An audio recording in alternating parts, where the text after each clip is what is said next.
अस्सलाम वालेकुम स्टूडेंट्स, उम्मीद करता हूँ सब खैरियत से होंगे। तो आज हम देखेंगे फैक्टोरियल कैसे फाइंड करते हैं लूप को यूज़ करते हुए। तो हमारा ये एक्सरसाइज का भी क्वेश्चन है, एक्सरसाइज 4 प्रोग्रामिंग की यूनिट नंबर 4।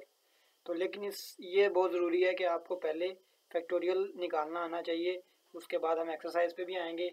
तो सबसे पहले हम ये देखते हैं किसी भी एक नंबर का हम फैक्टोरियल कैसे निकाल सकते हैं, और ऐसे ही सेम क्वेश्चंस आपको आगे रिपीट होने वाले हैं और पेपर्स के हवाले से भी ये बहुत ज़रूरी क्वेश्चन है। तो अगर मैं आपसे कहूँ कि आपने किसी भी नंबर का फैक्टोरियल निकालना है या किसी एक स्पेसिफिक नंबर का, या आपने वो नंबर यूज़र से लेकर फैक्टोरियल निकालना है, तो आप कैसे करेंगे?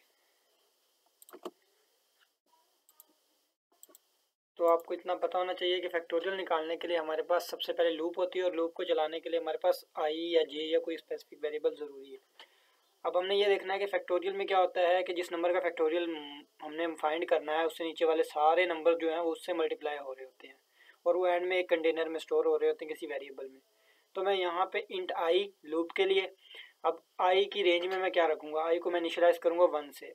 ठीक है, और आपने हमेशा ये बात याद रखनी है कि जिस नंबर का आपने फैक्टोरियल फाइंड करना है वो नंबर आप आई की रेंज में रखेंगे, और आई को लूप को इनिशियलाइज करना है आपने 1 से, और जिस फैक्टोरियल वेरिएबल में आपने वो सारे वैल्यू स्टोर करवानी है फैक्टोरियल की, उसमें भी आपने इनिशियलाइजेशन करनी है 1 से।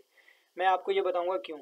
तो यहाँ पे ये सिंपल सा फार्मूला था फैक्टोरियल का कि अगर आपने 5 का फैक्टोरियल फाइंड करना है तो for I is equal to 1, I less than और इक्वल टू 5, और आई प्लस प्लस सेम वही स्ट्रक्चर है लूप का, और fact is equal to fact multiply by आई।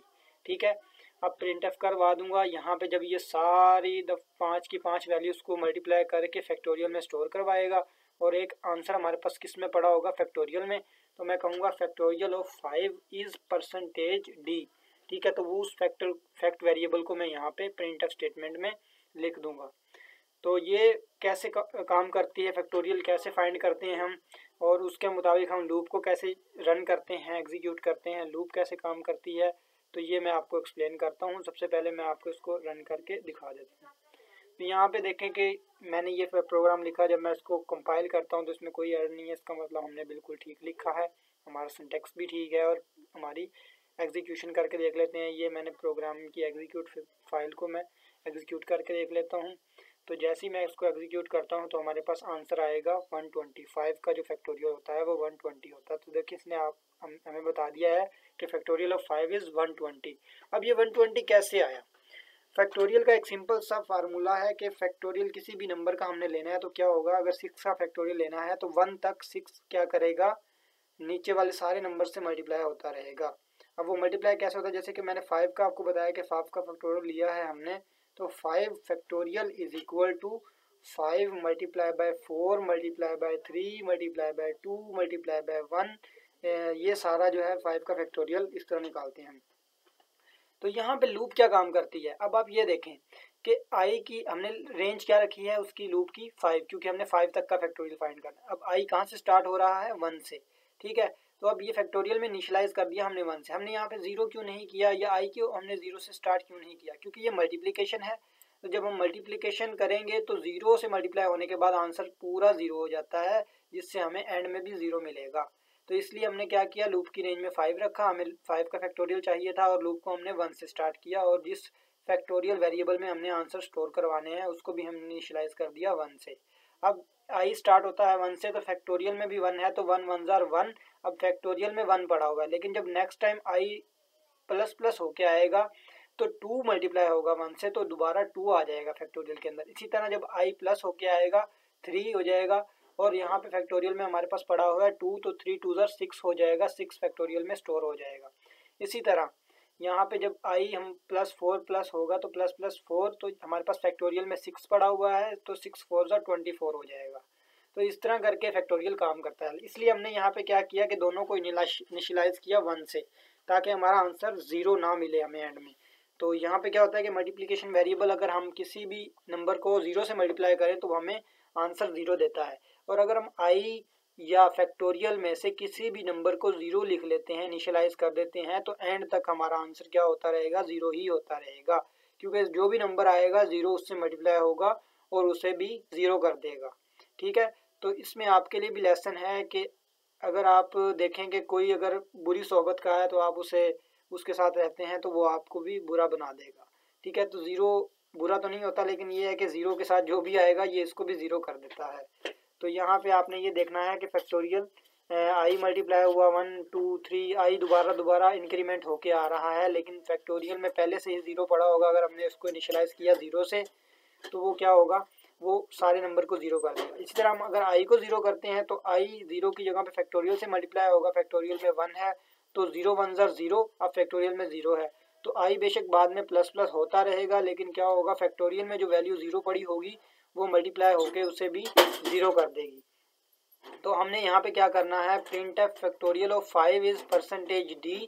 जब हमारे पास आंसर हम अगर चाहते हैं कि हमारा बिल्कुल करेक्ट फैक्टोरियल काउंट हो एंड में, तो हमने क्या करना है, अपने आई को भी और फैक्टोरियल को भी इनिशियलाइज करवाना है 1 से। तो यहाँ पे मैंने आपको ये देखेंगे नीचे मैंने बताया है कि अगर 5 factorial 5 multiply by 4 multiply by 3 multiply by 2 multiply by 1 है, अगर मैं इसको यहाँ पे ऐसे लिख लूँ कि 1 multiply by 2 multiply by 3 multiply by 4 multiply bye 5, इसमें कोई हर्ज नहीं है और ना ही इसमें कोई हमारा एरर आएगा और ना ही इसमें हमारी कोई गलती होगी। कैलकुलेशन सेम है। अगर आप 5 की तरफ से 1 की तरफ जाते हैं मल्टीप्लाई करते हुए, या आप 1 से मल्टीप्लाई करते हुए 5 की तरफ आते हैं, तो आंसर हमारा सेम ही रहेगा, आंसर पे कोई फ़र्क नहीं पड़ेगा। तो अगर आपको ये सिंपल फैक्टोरियल फाइंड करना आ जाता है तो हमारे लिए क्या है, हमारे लिए मुश्किल नहीं है नेस्टेड लूप में फैक्टोरियल का फाइंड करना। अब यहाँ पे देखें, अगर मैं 1 लिख लेता हूँ 2 3 4, मतलब कि पहले क्या हो रहा था, 5 4 3 2 1 हो रहा था, अब क्या हो रहा है 1 2 3 4 5। अगर आप इस लूप को उल्टा चलाना चाहें तो आप चला सकते हैं, लेकिन आपको थोड़ा सा कम्प्लेक्स लगेगा कि आप आई को 5 से स्टार्ट कर लें, यानी जिस नंबर का आपने फैक्टोरियल लेना है, और आई को ग्रेटर देन और इक्वल टू 1 कर दें। ये आई जब तक 1 है जब तक चलता रहे, और आई में आप माइनस माइनस कर दें। इस तरह क्या होगा, 5 4 3 2 1, और ये वाली लाइन सेम रहेगी, factorial is equal two factorial multiply by 1। तो इससे भी आपका आंसर क्या होगा, सेम आएगा। तो ये सिंपल सा एक स्ट्रक्चर था, लूप के ज़रिए हमने फैक्टोरियल कैसे फाइंड करना है। फैक्टोरियल मैथ में बहुत इंपॉर्टेंट एक हमारे पास टर्म है, आप इसको रीड कीजिएगा, उसको सर्च कीजिएगा अगर आपके पास इंटरनेट अवेलेबल हो, ताकि आपको थोड़ा सा इसके बारे में इल्म हो कि फैक्टोरियल क्या होता है और हम फैक्टोरियल कैसे फाइंड करते हैं। अब हमारे पास कोई भी वैल्यू आ जाए जिसका हमने फैक्टोरियल फाइंड करना है, सिंपल हमने क्या करना है, आई की रेंज में उसको रख देना है। क्या करना है, उसको आई की रेंज में रख देना है। और ये बात हमेशा याद रखनी है कि आपने आई को, और जिस फैक्टोरियल वेरिएबल में आपने वो सारा टोटल वैल्यू स्टोर करवानी है, उसे इनिशियलाइज़ करवा देना है 1 से। तो दोनों को मैंने 1 से इनिशियलाइज़ करवाना है ताकि एंड में मेरी कोई गलती की गुंजाइश ना बचे। तो अब जब मैं इसको कंट्रोल एस करके इसको मैं दोबारा एग्जीक्यूट करता हूँ, तो ये देखिएगा आप मेरे पास आंसर क्या आएगा, फैक्टोरियल ऑफ 5 इज़ 0। क्यों आया, क्योंकि मैंने आई को इनिशियलाइज़ करवाया हुआ था 0 से। तो आपको मैंने पहले बताया कि जब आपने फैक्टोरियल फाइंड करना है तो आपने क्या करना है, ये गलती बिल्कुल भी नहीं करनी, आपने इनिशियलाइज़ करवाना है 1 से, और दोनों को, फैक्टोरियल वेरिएबल को भी और आई को भी।